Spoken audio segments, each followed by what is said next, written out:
Giant student, in this video we are going to discuss the planning process. Last video we discussed the what is planning, importance and feature and limitation of planning. When we look at planning in the context of management process, it is called the activity.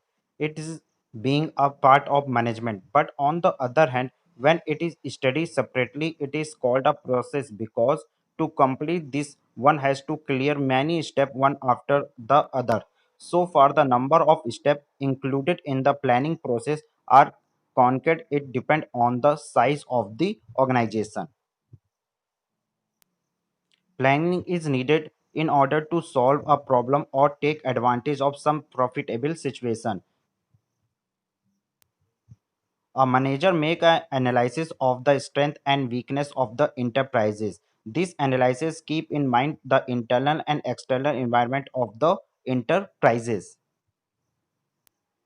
The following steps are generally taken in the business organization during the planning process. First, setting objective. Objective are those endpoints for whose attainment of all the activities are undertaken. In the planning process, objectives are determined and defined the first of all so that the employee contact can be informed about them to get their complete cooperation. Next, develop premises. The base of the planning are those factors and assumptions which influence the possible result of different alternatives. Before taking a final decision about any alternative, forecast of these assumptions is made. The rate of success of planning will be direct proportion to the rate of success of forecasting.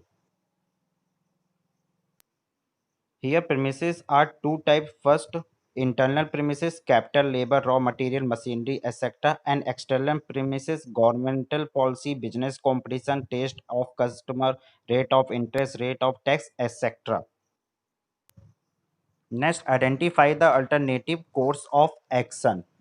There is no work which has no alternative method of doing it. On the basis of the objective of the organization, the limitation of planning alternative course of doing a particular work can be discovered.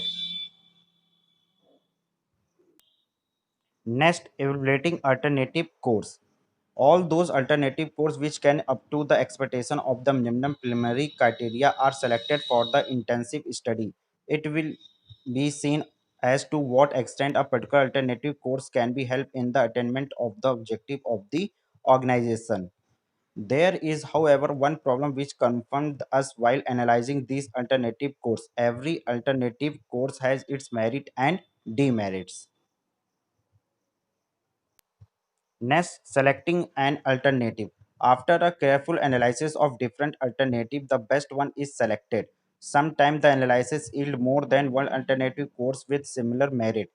Keep in view the uncertainty of future. It is just able to select more than one good alternative course. One of the such alternative is adopted and the other is kept in reserve. In case of the future forecast prove wrong and the first alternative course fail, then the reserve can be immediately be brought into operation and failure can be averted.